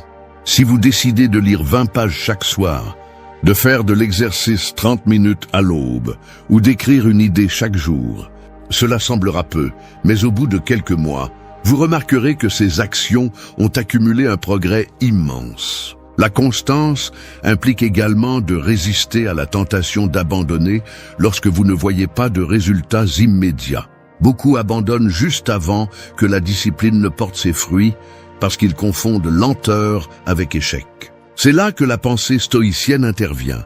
Accepter que les changements précieux nécessitent du temps et que l'effort soutenu est un investissement, pas une perte. Un autre point clé est d'apprendre à vous pardonner pour les faux pas sans abandonner le chemin. La constance ne signifie pas la perfection. Elle signifie revenir sur la bonne voie chaque fois que vous déviez. Une erreur ne détruit pas votre progrès si vous décidez de reprendre le pas. Un esprit inébranlable ne se forme pas lors des jours faciles, mais lors de ceux où vous continuez malgré la fatigue et le manque d'enthousiasme. La véritable grandeur n'est pas explosive ni immédiate. Elle est silencieuse, patiente et ferme. Celui qui cultive la constance développe une force intérieure qui n'a pas besoin de démonstration. Elle parle par les résultats qu'elle accumule au fil du temps. La grandeur ne se mesure pas par les rêves que vous avez, mais par votre capacité à rester constant sur le chemin, peu importe la lenteur de votre progression. C'est le signe le plus clair d'une volonté qui ne se brise pas. Merci d'être resté jusqu'à la fin. Il y a des questions qui ne cherchent pas des réponses, elles cherchent à te contrôler. Elles n'arrivent pas avec des insultes ni des menaces, mais elles réussissent à te faire douter de toi-même et à te mettre sur la défensive. C'est de la manipulation déguisée en dialogue. Chaque fois que quelqu'un te lance un « Pourquoi es-tu si sensible ?» ou un « Tu me fais confiance, n'est-ce pas ?» il n'essaie pas de te comprendre. Il teste ton terrain, cherchant à ouvrir une faille dans ta sécurité. La plupart ne le remarquent pas jusqu'à ce qu'il soit déjà pris au jeu. Tu commences par te justifier, à clarifier ce que tu n'aurais pas dû clarifier, et tu finis par perdre le contrôle de la conversation. C'est là que le manipulateur gagne, quand il réussit à te faire réagir. Cette vidéo n'est pas là pour t'apprendre à riposter avec sarcasme ou colère. Il s'agit de t'entraîner à rester ferme, à ne pas céder ton pouvoir, ni ta tranquillité. Un stoïcien comprend que le véritable contrôle n'est pas d'avoir le dernier mot, mais de ne pas laisser l'autre t'entraîner sur son terrain. Dans les prochaines minutes, nous allons dévoiler 5 questions qui semblent inoffensives, mais qui ont été utilisées encore et encore pour te déstabiliser. Tu apprendras le mécanisme psychologique derrière chacune d'elles et comment les désarmer avec sérénité, en utilisant des principes stoïciens que n'importe qui peut appliquer dans sa vie quotidienne. Si tu veux arrêter d'être la marionnette des mots des autres, commence par reconnaître ces pièges. Il ne s'agit pas de devenir froid, il s'agit de devenir conscient. Parce que le pouvoir d'un manipulateur se termine le jour où tu refuses de danser au rythme de son jeu. 1. Pourquoi es-tu si sensible? Cette question, qui semble innocente, est l'une des armes préférées des manipulateurs. Elle n'arrive pas avec violence, elle arrive doucement, comme si c'était une simple observation. Mais c'est une flèche empoisonnée. Son but est que tu commences à remettre en question la validité de tes émotions et que tu te sentes faible de les avoir. C'est une attaque déguisée en préoccupation. Celui qui te la lance insinue que ta réaction est exagérée, que ta douleur n'est pas légitime, que ton inconfort n'a pas de sens. En d'autres termes, il veut t'invalider. Le sous-texte psychologique de cette question est clair. Il déplace le focus du problème réel vers toi. Si quelqu'un t'offense ou franchit une limite et que tu réponds fermement, il lâche immédiatement ce « Pourquoi es-tu si sensible ?» Avec ces mots, ils te disent que le problème n'est pas leur attitude, mais ton caractère. Ce qu'ils cherchent, c'est à te faire sentir coupable de réagir et à te faire t'auto-censurer. C'est un jeu de pouvoir. Le manipulateur se débarrasse de toute responsabilité et te force à te justifier. Un stoïcien ne donne jamais son jugement aux autres. Marc Aurèle disait que ce ne sont pas les choses qui nous perturbent, mais les jugements que nous portons sur elles. Cette question tente de changer ton jugement, de te faire voir ta propre réaction comme une erreur. La meilleure défense commence par ne pas tomber dans ce piège mental. La première chose à retenir est que ressentir des émotions n'est pas une faiblesse. Ce qui importe, ce n'est pas de ressentir, mais comment tu décides d'agir face à ce que tu ressens. Quand quelqu'un te dit « Pourquoi es-tu si sensible ?» Moi, ne lui donne pas le pouvoir de te définir. Respire et observe-le. Derrière cette phrase, il y a une tactique de diversion. Tu n'as pas besoin de lui expliquer pourquoi quelque chose t'a affecté, ni de justifier tes limites. Ton calme sera ta réponse la plus percutante. Une façon stoïcienne de neutraliser cette manipulation est de répondre par des phrases qui mettent fin au jeu, comme « je signale un fait »,« je n'exagère pas » ou « il ne s'agit pas de sensibilité, mais de respect ». Avec cela, tu ramènes le focus sur le comportement inapproprié de l'autre personne et non sur ta réaction. L'erreur la plus courante est de réagir avec colère ou de tomber dans des discussions interminables pour se défendre. C'est ainsi que le manipulateur gagne. Il réussit à te faire dépenser de l'énergie à essayer de prouver que ton émotion est valide. Ne tombe pas dans ce piège. Rappelle-toi que la maîtrise de soi ne consiste pas à réprimer ce que tu ressens, mais à ne pas laisser quelqu'un d'autre décider du cours de ta réponse. Imagine que tu es face à une mer calme. Les paroles des autres sont des pierres jetées à l'eau. Certaines génèrent de petites ondes, d'autres provoquent de grandes vagues, mais aucune ne peut bouger le fond de la mer si celui-ci est solide. Ta pensée doit être ainsi, solide et profonde, même si la surface est agitée. Chaque fois que quelqu'un utilise cette question pour essayer de te déstabiliser, répète-toi « Je peux ressentir ce que je ressens, mais je ne vais pas leur donner le contrôle de ma réaction. » Cette affirmation interne te maintiendra ancré. Souviens-toi, celui qui t'accuse d'être sensible n'est pas intéressé à te comprendre, il essaie de te faire taire. Son but est que tu te remettes en question et que tu recules. Ne lui accorde pas cette victoire. Reste ferme, réponds sans agressivité, avec clarté et respect, et laisse ta composture être la preuve qu'ils ne peuvent pas te manipuler. Maîtriser ce premier type d'attaque est fondamental car il donne le ton à toutes les autres interactions. Si tu réussis à ne pas tomber dans ce piège, tu apprendras à défendre tes limites sans avoir honte de tes émotions. Et c'est là le véritable pouvoir d'un stoïcien. Rester inébranlable même lorsque l'attaque se déguise en simple question. 2. Tu me fais confiance, n'est-ce pas? À première vue, cela semble être une question innocente, voire tendre. Mais dans la bouche d'un manipulateur, c'est un piège subtil et dangereux. Celui qui te la pose ne cherche pas à savoir si tu lui fais confiance. Il cherche à te faire t'engager aveuglément, à te faire sentir que douter de ses intentions est une trahison. C'est un jeu psychologique qui fait appel à ton besoin naturel de montrer de la loyauté et de maintenir la paix dans la relation, que ce soit d'amitié, de couple, de famille ou même au travail. Le véritable poison de cette question réside dans la pression implicite. Elle te place à un carrefour émotionnel. Si tu réponds oui, tu donnes carte blanche à cette personne pour qu'elle fasse ce qu'elle veut sans être remise en question. Si tu réponds non, tu deviens le méfiant, le paranoïaque ou le méchant de l'histoire. Dans les deux cas, celui qui pose la question gagne le contrôle. Ce type de phrases ne sont pas des ponts vers la confiance. Ce sont des chaînes qui cherchent à t'attacher. Un manipulateur sait que la confiance est une arme à double tranchant. Il utilisera ta réponse affirmative pour invalider toute réclamation ultérieure. Mais tu m'as dit que tu me faisais confiance. De cette façon, ils évitent non seulement de donner des explications, mais ils te font te sentir coupable de les remettre en question. Si tu cèdes à cette pression, tu commences à renoncer à ton propre jugement. Les stoïciens enseignaient que la véritable confiance n'est pas accordée par des mots, mais par des actions répétées dans le temps. Épictète insistait sur le fait que nous ne devons pas mettre entre les mains d'autres ce qui appartient à notre jugement. Faire confiance ne signifie pas fermer les yeux ni renoncer à la prudence. Cela signifie observer et décider sur la base des faits et non des promesses ou des phrases chargées de culpabilité. Quand quelqu'un te dit « Tu me fais confiance, n'est-ce pas ?», ne te précipite pas pour répondre et ne te sens pas obligé de donner une réponse immédiate. Le silence, dans de nombreux cas, est ta première défense. Observe le contexte. Pourquoi te pose-t-il cette question maintenant ? Ou que cherche-t-il à obtenir de toi avec cette réponse ? Y a-t-il quelque chose qu'il essaie de te faire accepter sans te poser de questions ? Le calme te donne de la clarté, et la clarté te donne du pouvoir.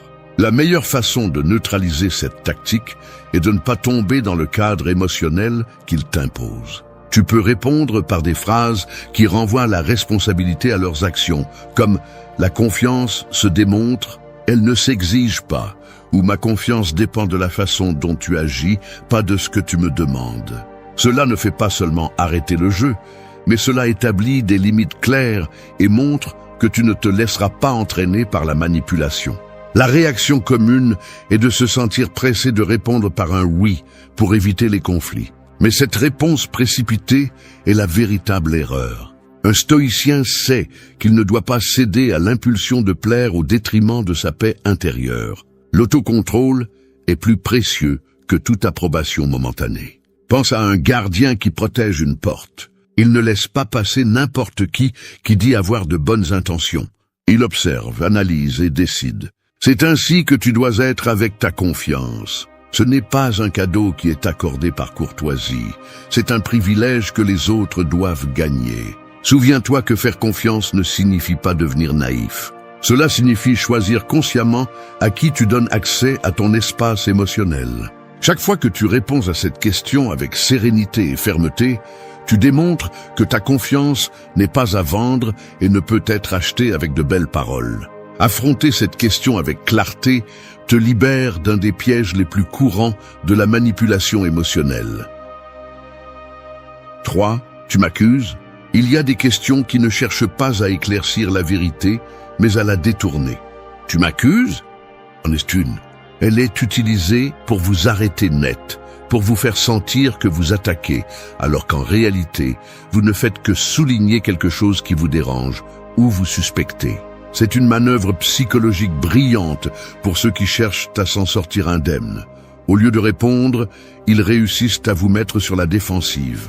Le véritable pouvoir de cette question réside dans le revirement qu'elle provoque. Soudain, le problème cesse d'être le comportement que vous remettiez en question et devient votre audace à le souligner. C'est comme si quelqu'un vous bousculait volontairement et, lorsque vous vous plaignez, il se vexe en disant « Tu m'accuses ?» Il ne cherche pas la vérité, il cherche à vous désarmer émotionnellement. Le manipulateur utilise cette tactique pour invalider tout doute ou réclamation en leur donnant un air d'injustice. Son objectif est de brouiller votre perception, de vous faire croire que votre malaise est une attaque infondée. Une fois qu'ils réussissent à vous faire justifier, ils prennent le contrôle. Vous commencez à expliquer pourquoi vous avez pensé ce que vous avez pensé, à adoucir vos mots pour ne pas paraître accusateur, et à chaque phrase que vous donnez, vous perdez de l'autorité sur la conversation. La philosophie stoïcienne enseigne que nous ne devons pas nous laisser entraîner par des provocations déguisées. Épictète rappelait que ce ne sont pas les paroles des autres qui blessent, mais notre réaction à elles. Cette question « tu m'accuses » est un hameçon. La clé pour la neutraliser n'est pas de répondre précipitamment, mais de garder son calme et de ne pas permettre à l'autre de changer le centre de la discussion. Lorsque vous entendez cette phrase, arrêtez-vous. Ne vous précipitez pas pour vous justifier et ne tombez pas dans le piège de prouver que vous n'êtes pas offensant. La réponse la plus puissante que vous pouvez donner est de ramener la responsabilité au point d'origine avec calme et fermeté.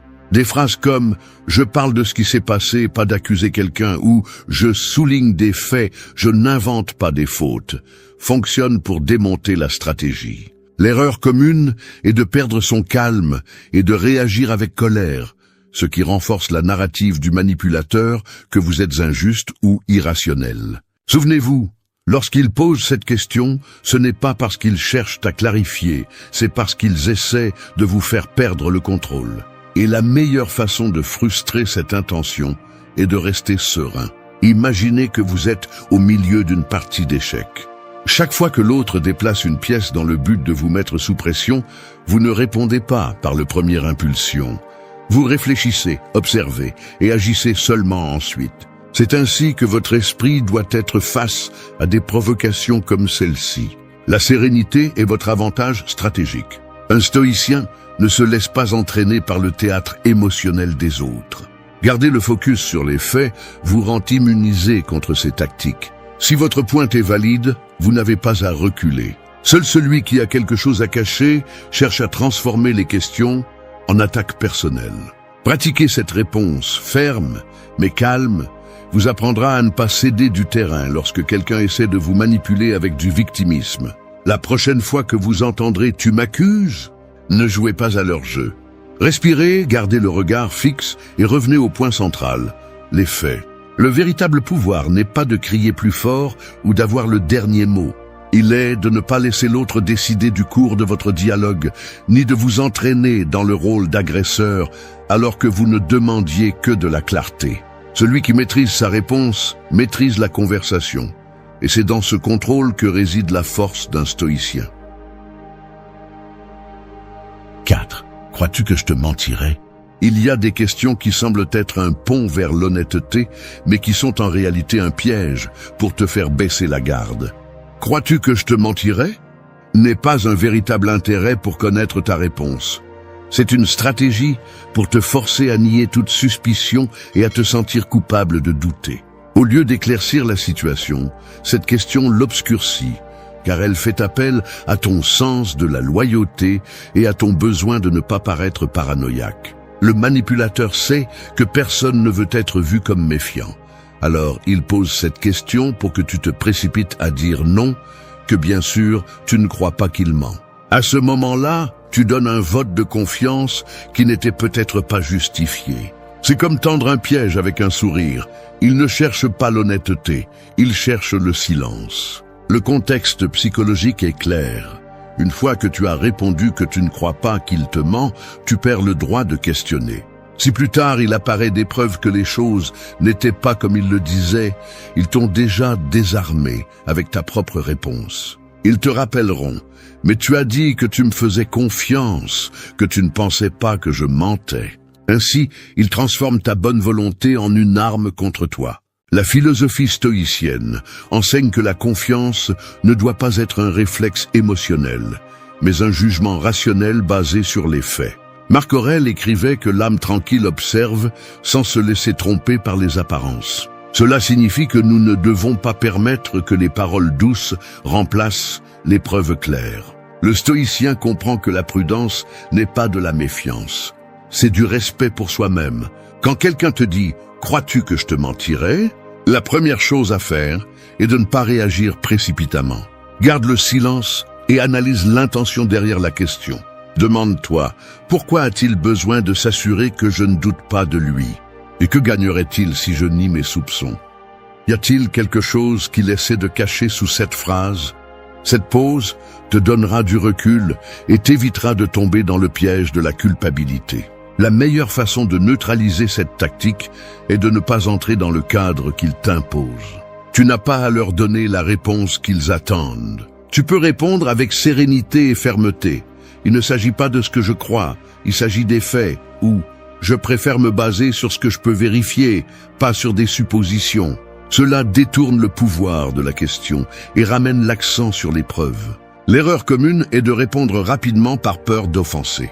Cette réaction est précisément ce que le manipulateur cherche, que tu choisisses l'harmonie immédiate plutôt que ta clarté. Mais un stoïcien sait que le véritable respect pour les autres commence par le respect de son propre jugement. Pense à un gardien qui ne laisse passer personne simplement parce qu'il parle poliment. Observe d'abord, décide ensuite. C'est ainsi que tu dois gérer la confiance. Non pas comme un cadeau qui est donné à celui qui le demande, mais comme une porte qui ne s'ouvre que lorsqu'il y a des raisons claires de le faire. Souviens-toi que tu n'as pas besoin de justifier ta prudence. Le soupçon n'est pas une insulte lorsqu'il est basé sur des faits ou des incohérences. Celui qui se sent offensé par ta prudence peut essayer de cacher quelque chose qu'il ne veut pas expliquer. Répondre calmement et en se concentrant sur les faits, non seulement désarme cette question, mais renforce ta position. Tu démontres que ta confiance ne peut pas être achetée avec des paroles douces ni avec des questions chargées de culpabilité.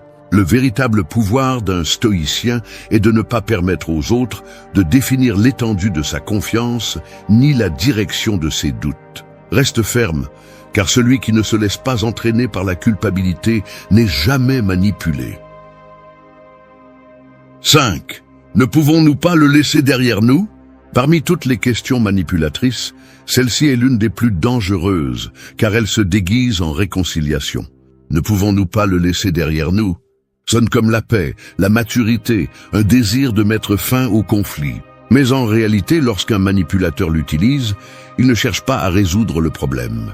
Il cherche à l'enterrer vivant pour ne pas y faire face. C'est une fausse conclusion qui prétend que tu baisses ta garde et taises ton mécontentement même si la blessure reste ouverte.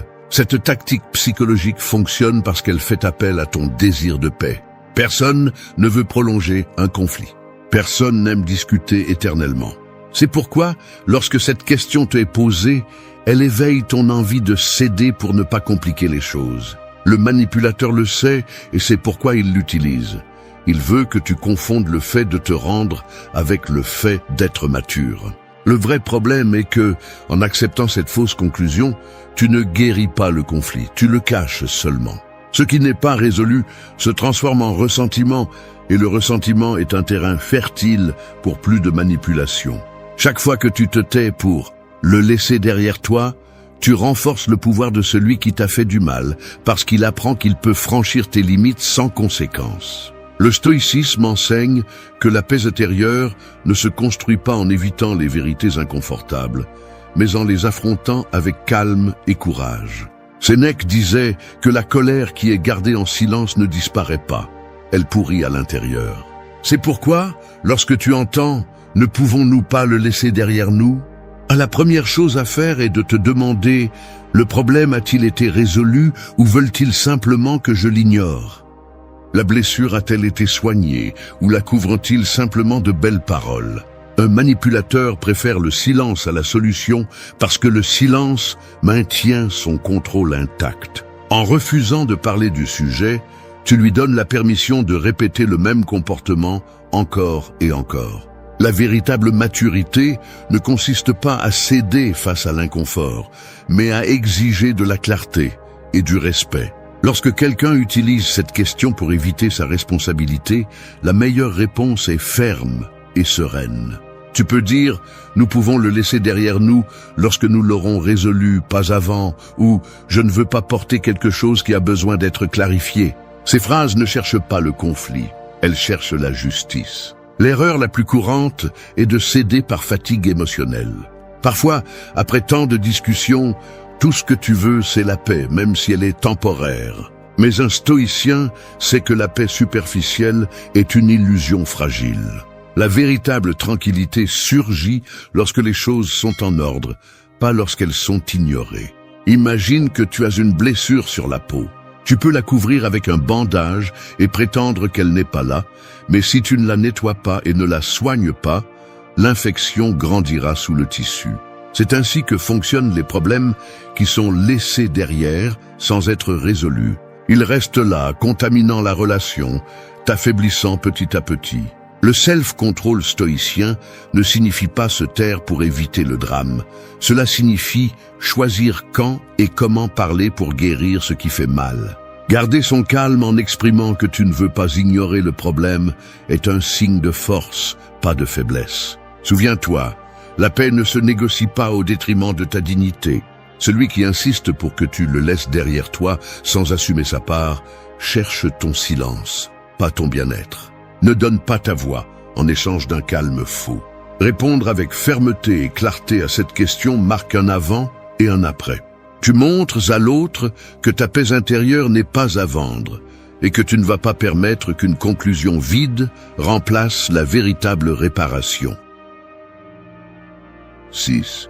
Tu exagères toujours comme ça? Il y a des phrases qui semblent être un simple commentaire, voire une blague, mais qui sont chargées de poison émotionnel. Tu exagères toujours comme ça? Est l'une de ces questions qui désarme et blesse en même temps.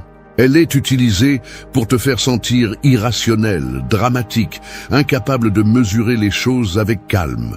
Le manipulateur sait que s'il parvient à te faire douter de ta perception, il pourra contrôler le récit à son avantage. Le véritable pouvoir de cette question réside dans son déguisement d'humour.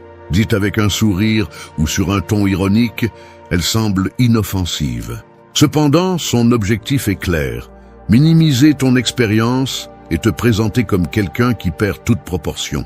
C'est une façon d'invalider tes sentiments et de détourner l'attention du véritable problème. Ce type de commentaire est une tactique psychologique qui attaque ton estime de soi. Il te fait commencer à te demander si tu exagères vraiment, si ton irritation est aussi grande que tu le penses, ou si tu devrais te taire pour ne pas paraître exagéré. La manipulation fonctionne quand ils parviennent à te faire t'auto-censurer.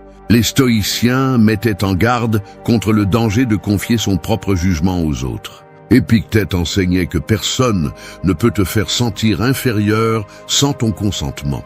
Chaque fois que tu penses que ta perception est exagérée simplement parce que quelqu'un d'autre le dit, tu lui donnes ce consentement.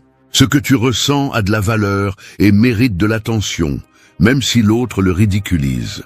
Répondre à cette question ne signifie pas entrer en discussion ni rendre le sarcasme. La force réside dans le maintien de la composture et le renvoi de la responsabilité au comportement de celui qui tente de te minimiser. Tu peux répondre par des phrases courtes et fermes. Je décris ce qui s'est passé, je n'exagère pas. Ou, si tu ne le vois pas de la même manière, cela ne signifie pas que ce n'est pas réel pour moi. Avec cela, tu établis une limite sans tomber dans le jeu émotionnel qu'il recherche. L'erreur commune face à cette attaque est de réagir avec colère ou honte. Si tu réponds avec colère, tu renforces leur argument que tu es exagéré. Si tu te tais par honte, tu confirmes le pouvoir de leur manipulation. La bonne réponse est le juste milieu. Parler avec sérénité, mais sans céder de terrain. Imagine une flamme qu'ils essaient d'éteindre en soufflant dessus avec moquerie. Si tu réponds avec colère, elle devient un feu incontrôlable. Si tu t'éteins, elle s'éteint. Cette flamme est ta dignité. La philosophie stoïcienne ne propose pas d'être froid ou indifférent, mais maître de ta réaction.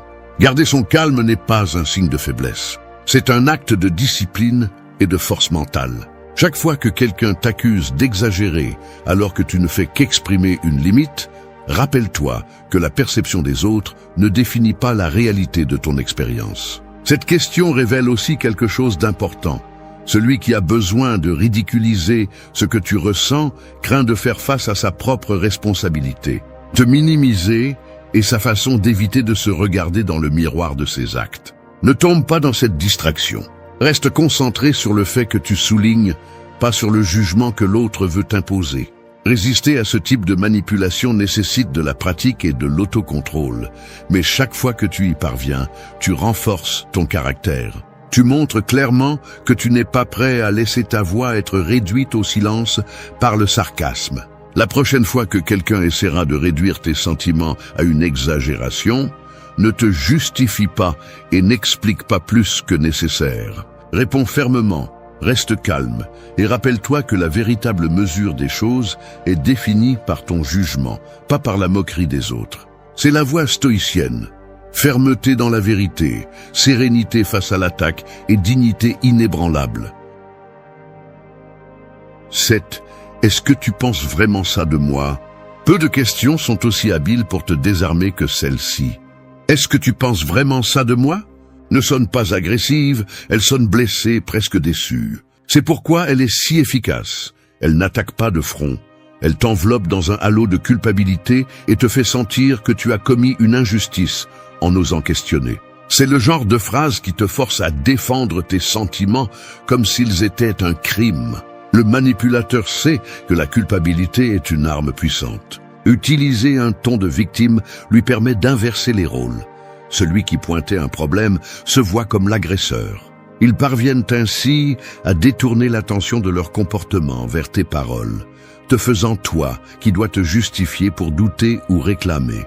Le danger psychologique de cette question réside dans son apparente innocence.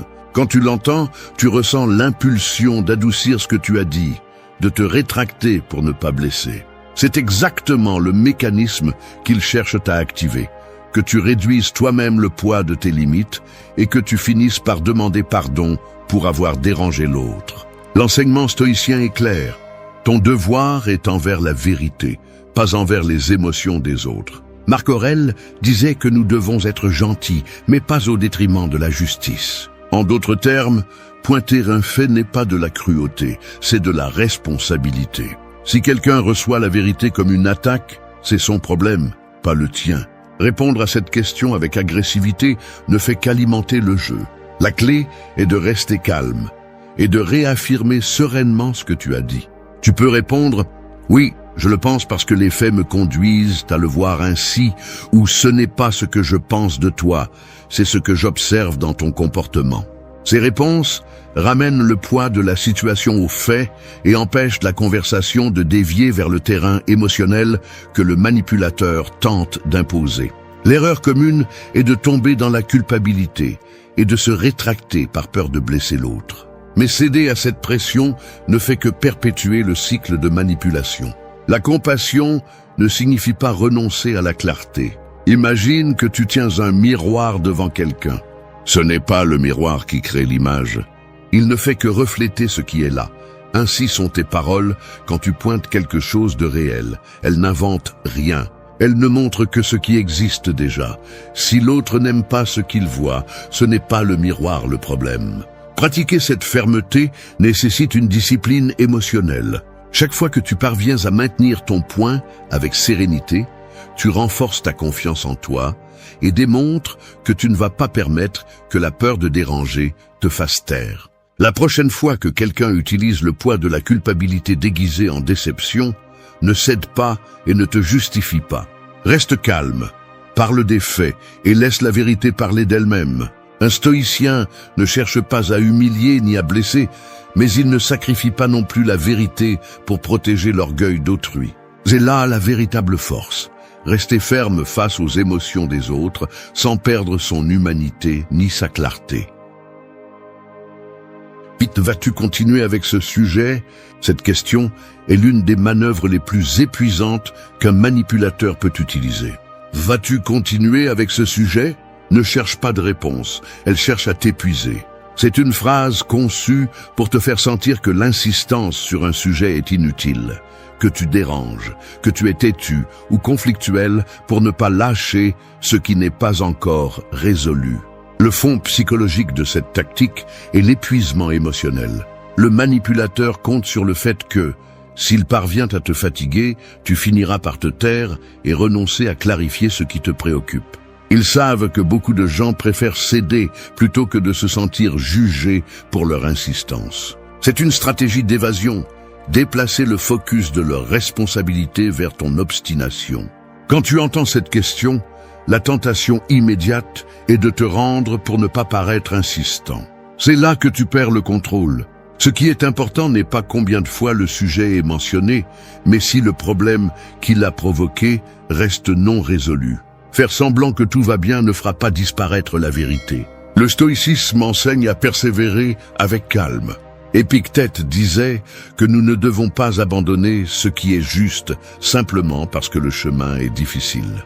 Insister n'est pas de l'obstination quand ce que tu cherches est la clarté et le respect. La différence entre un caprice et un principe réside dans la cause qui le soutient. Répondre avec colère ou sarcasme, c'est tomber dans le jeu. Le manipulateur veut te voir perturbé pour pouvoir dire que tu exagères. Au lieu de cela, garde ton sang-froid et ramène l'attention sur le point central avec sérénité. Des phrases comme « je vais continuer jusqu'à ce que ce soit clair » ou « je ne répète pas par plaisir, mais parce que ce n'est pas encore résolu » sont des armes puissantes pour maintenir le cap de la conversation. L'erreur commune est de confondre la paix avec le silence. Se taire par fatigue peut apporter un soulagement momentané, mais perpétue l'injustice. Un stoïcien ne cherche pas le conflit inutile, mais il n'évite pas non plus le dialogue difficile lorsque la vérité l'exige. La véritable paix arrive lorsque le problème est résolu, pas quand il est ignoré. Pense à une rivière qui insiste pour se frayer un chemin entre les rochers. Elle ne le fait pas par caprice, mais parce qu'elle a besoin de couler. Ta détermination face aux tentatives de te détourner doit être la même, constante, mais sans perdre ta sérénité. La fermeté ne signifie pas crier, elle signifie ne pas abandonner le cours de ce qui est correct. Celui qui te pose cette question a généralement peur de la confrontation des faits. C'est pourquoi il cherche à t'épuiser avec des insinuations que tu es ennuyeux. Reste ferme. Le malaise que l'autre ressent n'est pas une raison suffisante pour sacrifier la vérité. La prochaine fois que tu entendras « Vas-tu continuer avec ce sujet ?» Souviens-toi que ce n'est pas une demande de paix, c'est une stratégie pour t'épuiser. Garde ton calme, réaffirme ton point de vue et continue jusqu'à ce que tout soit clair. Le véritable pouvoir réside dans la persévérance tranquille, car personne ne peut faire plier celui qui reste ferme sans perdre sa sérénité. 9. Ne penses-tu pas que tu imagines des choses? Peu de phrases sont aussi dangereuses que celles-ci. Ne penses-tu pas que tu imagines des choses? Ne cherche pas seulement à détourner la conversation. Elle vise directement ta perception de la réalité. C'est le genre de commentaire qui tente de semer le doute dans ton esprit, de te faire questionner si ce que tu as vu, ressenti ou pressenti était réel ou simplement le produit de ton imagination. Le manipulateur sait que, s'il parvient à te faire douter de ton propre jugement, il aura gagné bien plus qu'une discussion. Il aura mis en échec ta sécurité intérieure. C'est une technique psychologique connue sous le nom de gaslighting, dont l'objectif est de faire perdre à la victime confiance en son jugement et de finir par dépendre de la version du manipulateur pour interpréter les faits. Le véritable danger réside dans l'invisible. Chaque fois que tu acceptes cette idée que peut-être tu imagines des choses, tu cèdes un peu de terrain. Petit à petit, tu cesses de faire confiance à tes instincts, tu tais tes soupçons et tu renonces à demander des explications. C'est ainsi que le manipulateur parvient à te faire t'auto-censurer et à te retrouver piégé dans une réalité que tu ne contrôles plus. La philosophie stoïcienne offre une défense puissante contre ce type d'attaque, la maîtrise de ses propres pensées. Marc Aurèle disait que l'âme se renforce lorsqu'elle s'attache aux faits et non aux interprétations d'autrui. La meilleure réponse à cette question n'est pas de convaincre l'autre, mais de maintenir ferme ta connexion avec la vérité que tu as observée. Quand quelqu'un te dit « Ne penses-tu pas que tu imagines des choses ?» évite la réaction impulsive de te justifier avec des détails interminables. C'est le piège. Ils veulent t'entraîner à expliquer chaque étape de ta perception pour t'épuiser. À la place, réponds calmement et rends le poids de la clarté aux faits. Je n'imagine pas, je parle de ce qui s'est passé ou, si je l'ai perçu ainsi, c'est à cause de quelque chose qui s'est passé, pas à cause de fantasmes. L'erreur la plus courante est de douter de soi-même en entendant cette phrase, surtout lorsqu'elle vient de quelqu'un de proche. Mais un stoïcien comprend que son jugement doit reposer sur des preuves et des observations, pas sur les insinuations des autres. Imagine que tu marches dans le brouillard. Tu vois une figure devant toi et quelqu'un insiste sur le fait qu'il n'y a rien là. La question n'est pas de savoir si tu la vois avec une clarté parfaite, mais si tu la vois suffisamment pour ne pas l'ignorer. C'est ainsi que tu perçois les signaux. Tu n'as pas besoin que les autres les valident pour reconnaître qu'ils existent. Résister à cette manipulation nécessite du courage émotionnel. Rester ferme face aux doutes imposés est un acte d'autodéfense mentale. Ce n'est pas de l'obstination, c'est préserver ta santé mentale. La prochaine fois que quelqu'un essaiera de te faire croire que tout est dans ta tête, souviens-toi que ta perception n'a pas besoin de permission pour être valide. Un stoïcien fait confiance à la sérénité de son observation et ne se laisse pas arracher cette certitude par la peur de déranger. Garde ton calme, parle avec des faits et protège ton esprit, car celui qui réussit à te faire douter de toi-même contrôle tout le reste.